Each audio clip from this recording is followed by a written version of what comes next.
Hablemos de ETFs con Xtrackers. 9:31 de la mañana. Bueno, hay un documento que gestores, banca privada, mira ahora mismo en una fotografía importante, que suele hacerlo cada mes, que es esa actualización de perspectivas para los próximos 12 meses que hace DWS Xtrackers. Bienvenido Antonio Rollo Milanova, especialista en gestión pasiva de DWS Xtrackers. Muchas gracias. Buenos días. Buenos días, ¿cómo estás? ¿Qué esperáis en términos de crecimiento e inflación para los próximos meses, después de toda la que llevamos con los bancos centrales? Y luego entraremos en eso, pero ¿qué esperáis crecimiento, qué esperáis inflación a 12 meses vista desde ahora? Bueno, en DWS cada cierto tiempo tenemos lo que llamamos el CIO Day, que es básicamente se reúnen todos los analistas de la gestora y un poco hacen todas las perspectivas para los próximos 12 meses, ¿no? Hemos mejorado un poco las perspectivas para los próximos 12 meses, es una décima, tampoco es nada sustancial. Básicamente viene 2 céntimas de crecimiento por parte de Estados Unidos, hasta 1,6 para el año 2025. Y luego hemos mejorado un poco China. Alemania y Eurozona siguen iguales, Japón un 0,6 para este año y un 1,4 para el año que viene. Es decir, todo muy tranquilito y subiendo un poquito. Bueno, muy parado de crecimiento Alemania, ¿no? Quizás Sí, sería lo más destacado. Total, Alemania es un poco el tipo cero, ¿no? Como estamos viendo, en que prácticamente no crece. Y bueno, aquí destacar que Japón a la suya. Japón a la suya, bueno, ahí están poco a poco. Y luego, bueno, destacar un poco que al fin y al cabo son dos elementos, ¿no? Déficit y mercado laboral, ¿no? Que esto es lo que está haciendo que la inflación esté por encima del 2, ¿no? Mercado laboral está fuerte, está consumiendo, pero sí que es cierto que tiene un incremento en precios bastante fuerte, cerca del sector servicios, a ambos lados del Atlántico es un 4% de incremento, con lo cual está manteniendo el consumo y la inflación de ahí que no baje. Y luego los déficits, si ya emitiste mucha deuda para todo el tema de la pandemia, tienes un crecimiento bajo con tipos de interés más alto, pues habrá que ver un poco esos crecimientos, cómo los países gestionan esos déficits y esos incrementos de deuda, ¿no? Lo que parece que se evita es la recesión en Estados Unidos, por los números que nos enseñan.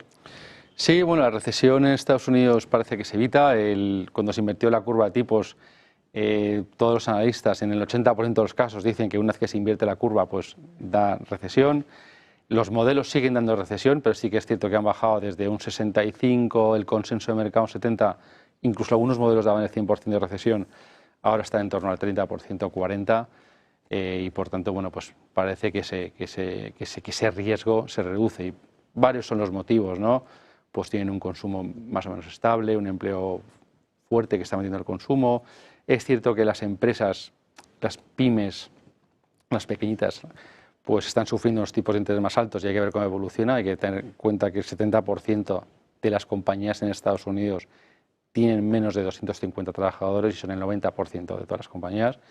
Y hay que ver un poco a ver cómo se gestiona el tema de las elecciones también, ¿no? Es decir, si ganan los demócratas va a ser un poco igual, a lo mejor incluso un poquito de presión más de impuestos.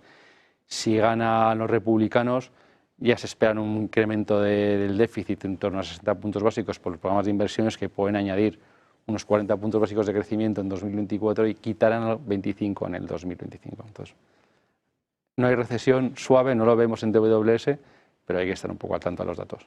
Me llama la atención en este slide que tenéis aquí el dato de inflación. Dice 3% en Estados Unidos, dice 2,3% en Eurozona. Entonces los bancos centrales no deberían bajar los tipos de interés. Oye, el Banco de Inglaterra ya ha visto el 2%. Reino Unido ya ha llegado al 2% esta mañana. Ahora falta que se estabilice, pero aquí no, en lo que nos traes no. Estados Unidos 3, 2,3 Europa. ¿Cómo veis entonces el movimiento de los bancos centrales? A ver, lo que estamos viendo es que la inflación está un poco más, es decir, con toda la presión que hay sobre el mercado laboral y sobre el sector servicios. O sea, en Europa, por ejemplo, el 50% de la inflación viene por el sector servicios y el 40% de incremento de la presión salarial, con lo cual quiere decir que está muy concentrado, ¿no? De ahí que la inflación no acabe de bajar. Sí que vemos un 2,3% para el 2025, es decir, estamos cercanos al 2%, pero seguimos estando en el 2%. Y lo que estamos viendo es que en Europa vemos dos bajadas de tipos más este año, en septiembre y en diciembre, y una en marzo del 2025 para dejarlo en torno al 3%. Y lo mismo en Estados Unidos. Es decir, tipos de interés en política todavía restrictiva altos. Estados Unidos lo mismo. Sí, tres bajadas de tipos. Tres bajadas de tipos hasta marzo del 2025. Entonces, al final, siguen estando altos, sigue siendo una política económica restrictiva, pero no es tan alto como para, oye, pues no intentar limitar un poco el crecimiento. De hecho, Estados Unidos ya está empezando. Es decir, buscarían un poco el tipo neutro. Exacto. Lo buscarían, no lo encuentran, pero lo buscarían. Está en ello. Hay que ver un poco, se siguen estando en wait and see mode, es decir, perspectivas de datos y ver cómo evolucionan. Lo que sí que es cierto es que mientras se va acercando la inflación al 2%, sobre todo en Estados Unidos, están empezando a mirar un poco más el mercado laboral a ver cómo puede afectar en el largo plazo. ¿Qué perspectivas tenéis entonces en este entorno para la renta fija? Y luego dentro de la renta fija yo creo que hay que empezar a plantearse ya, ¿qué preferís? ¿Gobierno o empresa? Bueno, como podemos ver un poco en esta slide, en la siguiente, lo que estábamos viendo es que la renta fija este año no está dando los resultados que todos esperábamos, son rentabilidades de un solo dígito, sobre todo en la parte de un poco más de riesgo. Sí que vemos que con las bajadas de tipo la curva se puede empinar un poco y estamos más positivos en la parte de retornos en gobiernos americanos, esperamos en torno al 7% con el boom, bueno, con el US Treasuries a 10 años, en torno al 4,20%. En eurozona, pues en torno al 4% de rentabilidad y en Japón, pues en torno al 3,65%. En la parte de crédito, yo creo que los retornos son más moderados. Vemos cierto estrechamiento de los diferenciales de crédito en la parte de investment grade o alta calidad crediticio, y en cambio sí que los vemos aumentando en la parte de high yield. De hecho, esperamos en torno al 5,5-6% de rentabilidad, en retorno total para los próximos 12 meses en Europa en investment grade, y solo vemos un 4,5% para high yield. Y los spread para de high yield en torno a 400 puntos. De hecho, que veamos más investment grade que high yield y un poquito más de gobiernos, más retorno en Estados Unidos que en Europa, cuando estamos viendo el dólar a 1,10 euro-dólar. Decías antes pequeñas compañías en la renta variable. ¿Cómo lo veis? ¿Y cómo veis la situación de esas pequeñas compañías que puedan sufrir más, es verdad, por la situación de tipos, pero que también tengan más recorrido al alza porque no son las que se han beneficiado más del crecimiento, ¿no? Total, a ver, las subidas de tipos han impactado mucho más en las compañías pequeñas y medianas que en las grandes, ¿no? De hecho, una de las grandes apuestas que tenemos en el mercado es el Stock 600 como índice, porque tiene un componente de mid y small caps mayor que lo que puede tener los stocks o un MSCI Europe, ¿no? Si hay bajadas de tipos, pues esperamos que tengan que recuperar. Históricamente, los índices de small caps obtienen un 3% de media de rentabilidad anual más que el índice estándar de las grandes compañías, y está muy por debajo de ello. Por tanto, si hay una normalización de tipos, los sector servicios, la inflación se calma un poco en cuanto a la presión salarial, deberían poder recuperar todo el terreno que han perdido durante este año y pico.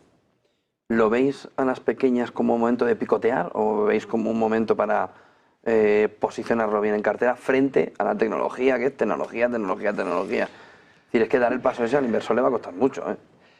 Es cierto que al inversor le cuesta, pero sí que vemos ciertos flujos este año de entrada que se están posicionando en la parte de small caps. Creemos que el rebote puede ser fuerte. Llevamos con esta